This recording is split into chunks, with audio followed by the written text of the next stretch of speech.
আলহামদুলিল্লাহ, আল্লাহর দরবারে লাখ লাখ শুকরিয়া জানাচ্ছি, যিনি আমাদেরকে বাড়ি থেকে মসজিদ পর্যন্ত আসার এবং বসার তৌফিক দান করে দিয়েছেন। আমাদের স্বাস্থ্যকে সুস্থ রেখেছেন।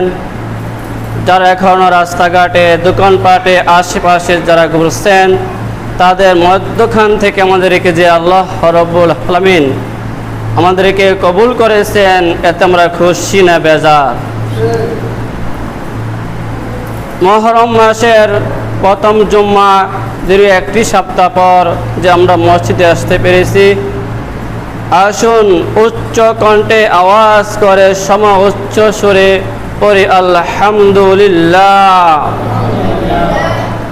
তারই সাথে সাথে লাখো দুরূদ আর সালাম ওই সোনার মদিনায় আফতায়ে নবুয়ত শাহানশাহে রিসালাত নূর আলা নূর নূরে মুজাসসাম সাইয়্যিদিনা হাবিবিনা শাফিঈনা নবী মুহাম্মদ রাসূলুল্লাহ সাল্লাল্লাহু আলাইহি সাল্লামের উপর। প্যারে হাজরিন, আজকে পবিত্র মুহররম মাসের প্রথম জুম্মা। এই জুম্মার আলোচ্য বিষয় হচ্ছে মুহররম মাসের ফজিলত ও গুরুত্ব।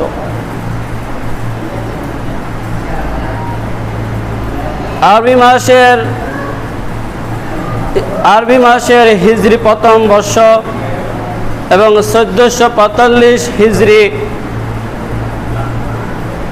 আমাদের এই মুহররম মাসের আমরা অনেক কি করব এবং কি ছাড়ব। প্যারে হাজরিন, আমরা জানি এই আরবি মাস মুহররম 12টি মাস, কিন্তু দুঃখের বিষয় হলো, আফসোসের বিষয় হলো, আমার অনেক লোক আছি এই আরবি 12টি মাস আমরা মুখস্থ নাই, জানি না। আমি যখন ফেসবুকে যখন ঢুকি, তখন একটি লাইভ সামনে আসে। আমাদের মতন এক যুবক এক দাঁড়িয়ে পাকনাওয়ালা মুরব্বির কাছে গিয়ে বলে যে, বলুন তো দেখি আমাদের প্রথম নবীর নাম কি? বলতে পারে না। আফসোস বিষয় জায়গায় এক ঠ্যাং কবরে চলে গেছে, তারপরও আমাদের প্রথম নবীর নাম কি এবং শেষ নবীর নাম কি তা আমরা জানি না। আমাদের নবী করিম সাল্লাল্লাহু আলাইহি সাল্লাম, তার পিতার নাম কি, তার বাবার নাম কি, তার দুধ মাকে, তার কোন বংশে থেকে এসেছে তা আমরা কেউ জানি না। আজকে যুবক সমাজ জানে। আমি যদি বলি একটা যুবককে যদি বলি, তুমি বলো তো দেখি আরবি 12 মাসের নাম বলো দেখি, পারবে না। অথচ আপনি তাকে জিজ্ঞাসা করেন বাংলাদেশে যে কয়জন খেলোয়াড় আছে তার নামটি বলো, দেখবেন অটোমেটিক 10টা কেন 100তে 100 নাম বলতে পারবে। এজন্য কে দায়ী? তার বাপ মা। এজন্য কে দায়ী? এই যে আরবি মুহররম মাস, ইসলামের মৌলিক বিষয় যে আমরা শিক্ষা গ্রহণ করতে পারি নাই, দিতে পারি নাই, এটা কার দায়িত্ব? তার মা বাবা। শিশু থেকে 7 বছর পর্যন্ত, শিশু থেকে 7 বছর বা 10 বছর পর্যন্ত তার ছেলে মেয়েকে শিক্ষা দেওয়া, ইসলামের মৌলিক বিষয় কি কি তাকে শিক্ষা দেওয়া। আমরা এই শিক্ষা না দিয়ে আমরা কি করি? সকালবেলা উঠতই একটা ব্যাগ নিয়ে, একটা বাচ্চাকে নিয়ে দৌড় মারি। কেন? ক্যাডেট স্কুলে। কোথায়? ক্যাডেট স্কুলে। সকালে মুক্ত পড়ার কিন্তু সময় পায় না। ছেলেকে মেয়েকে স্কুলে দিয়ে ওই মহিলা ওই মা সারা বাজার ডং ডং করে হাঁটে। তার উচিত ছিল সকালবেলা তাকে মুক্তবে পাঠানো। আল্লাহ রাব্বুল হাসরের মাঠে যদি প্রশ্ন করা হয় আমার বন্ধুর কাছে, আমার প্রিয় বন্ধুর কাছে, যে আমি দীর্ঘ 23 বছর ধরে যে কোরআন নাজিল করেছি, তোমরা ওই কোরআনকে সহি শুদ্ধভাবে তোমরা পড়তে পারছো কিনা? আল্লাহ রাব্বুল বলবে না যে তুমি জীববিজ্ঞান পড়ছো কিনা, গণিত পড়ছো কিনা, বাংলা পড়ছো কিনা। আল্লাহ রাব্বুল জিজ্ঞাসা করবে না। ওই ছেলেকে প্রশ্ন করার আগে বলবে, হে আল্লাহ, আমি এসব কিছু জানি না, আমার বাপ মা আমাকে এসব কিছু শিখাই নাই। তখন ওই বাবাকে ডেকে আনবে, বলবে, আল্লাহ বলবে, হে ছেলের বাবা, তুমি নাকি ওই ছেলেকে ইসলামের শিক্ষা দিতে পারো নাই, নামাজ পড়তে শিক্ষা দেও নাই, রোজা রাখা শিক্ষা দেও নাই। ওই বাবা বলবে, আমি শিক্ষা দিয়েছি। তখন ছেলে বলে, না, আল্লাহ আমাকে শিক্ষা দেয় নাই। তখন ওই যুবক ওই বাবার বুকটা একটা পা দিয়ে জাহান্নামের দিকে চলে যাবে। তখন আপনার কাছে কেমন লাগবে? আপনি সেটা চিন্তা করেন। অথচ আমরা এই যে আরবি 12 মাস, মুহররম, সফর, রবিউল আউয়াল, রবিউল সানি, জুমাদুল আউয়াল, জুমাদুল সানি, রজব, শাবান, রমজান, শাওয়াল, জিলকদ, জিলহজ, এই 12টির নাম আমরা শিক্ষা দিতে পারি না ছেলেমেয়েদেরকে। আফসোস, ওই জায়গায় আমরা কি শিক্ষা দিয়েছি? দুনিয়াবি শিক্ষা দিয়েছি। ছেলে ডাক্তার হবে, ইঞ্জিনিয়ার হবে, ব্যবসা করবে,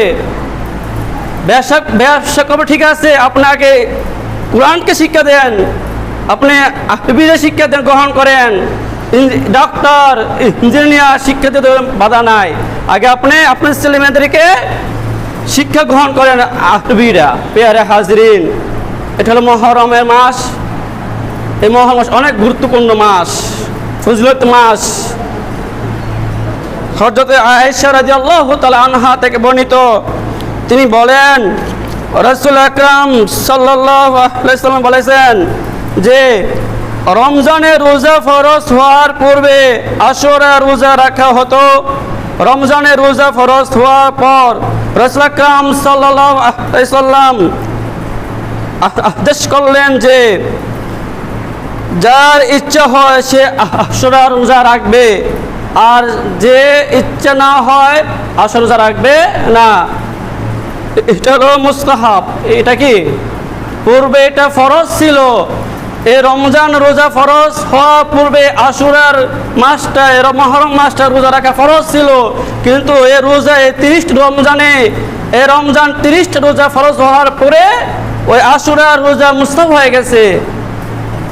এই জন্য নবী করিম সাল্লাল্লাহু আলাইহি সাল্লাম মদিনা থেকে যখন হিজরত করার সময় মদিনা চলে গেলেন, তখন ইহুদিরা রোজা রাখলেন। তখন রাসূল আকরাম সাল্লাল্লাহু আলাইহি সাল্লাম বলেছেন, তোমরা এটা কি রোজা রাখছো? তখন তারা জবাব দিলেন, এই দিনে হযরত নবী করিম সাল্লাল্লাহু আলাইহি সাল্লাম কি করে, হযরত মুসা আলাইহিস সালাম তিনি তার কওমের নীল নদ পার হয়ে গেছে, এই জন্য আমরা এই দিনটা আমরা রোজা রাখি। তখন আল্লাহর হাবিব বলেছেন, তারা যদি মুসা আলাইহিস সালামের স্মরণে যদি রোজা রাখতে পারে, তখন আমি ঘোষণা করে দিলাম আজ থেকে আমরা রোজা রাখবো 2টা। কয়টা? 2টা, 9 এবং 10, বা 10 অথবা 11। 2 দিন রোজা রাখবেন, 2 দিন রোজা রাখবেন। আল্লাহর হাবিব বলেছেন, আল্লাহ যদি বাঁচায় আমি আগামী বছর 2টা রোজা রাখবো। কটা রোজা রাখবো? 2টা, 9, 10 অথবা 11, 10, 11। এর হাজিরিন, এই মাসে আল্লাহ রাব্বুল আলামিন অনেক ঘটনা ঘটিয়েছেন। এই মাসে, এই মুহররম মাসে অনেক ঘটনা ঘটিয়েছেন। যে হযরতে আদম আলাইহিসসালাম তার তওবা কবুল করেছেন। হযরত ইদ্রিস সাল্লামকে এই মুহররম মাসে 10 তারিখ, এই মুহররম 10 তারিখে তাকে জান্নাতে নিছেন। হযরত নূহ আলাইহিসসালাম তার কওমের যে নৌকা প্রবণ হয়েছে এই মাসে হয়েছে। হযরত ইউসুফ সাল্লাম এই মুহররম মাসে কুফ থেকে নাজাত পেয়েছেন। হযরত ঈসা সাল্লাম এই মুহররম মাসে তার জন্ম হয়েছে। হযরত ইব্রাহিম আলাইহিস সালাম যখন নমরুদের আগুনে ফেলা হয়েছে এই মুহররম মাস ছিল, এবং যখন নাজাত দিয়েছেন তখনও এই মুহররম মাস ছিল। হযরতে হাসান, হযরত হুসাইন রাদিয়াল্লাহু তাআলা আনহু, নবীজির নাতি হযরত হুসাইন রাদিয়াল্লাহু তাআলা আনহু নিষ্ঠুর সীমার তাকে অত্যন্ত বড় অনেক কষ্ট দিয়েছে এবং তাকে কল্লা শুরু করে দিয়েছে। এই মুসলমানদের জন্য অনেক আঘাতপূর্ণ বিষয়। পেয়ারে হাজরিন, আমরা এই ঘটনা, এই মুহররম মাসে অনেক অনেক ফজিলত, অনেক ফজিলত। এর আজকে আমরা কি অদবদ্ধ হতে পাই না যে কোনো দিন এই মুহররম মাস, এই বছরটা আমরা গুনাহ করব না, নেকি কাজ ছাড়বো না, গুনাহ কাজ করব না, নেকি কাজ ছাড়বো না, গুনাহ করব না, নেকি কাজ ছাড়বো না। এর হাজরিন, এই মাসে অনেক ইস্তেগফার করবেন, রোজা রাখবেন, তওবা করবেন। তওবার দরজা খোলা। পেয়ার হাজরিন, সময় সংক্ষিপ্ত, এ বলে আমার মূল্যবান সংক্ষিপ্ত কথা বললাম। পেয়ার হাজরিন, এই মাসটা সকলে আমল করতে চেষ্টা করবেন, গুনাহ থেকে মুক্ত থাকবেন, এ বলে আমার সংক্ষিপ্ত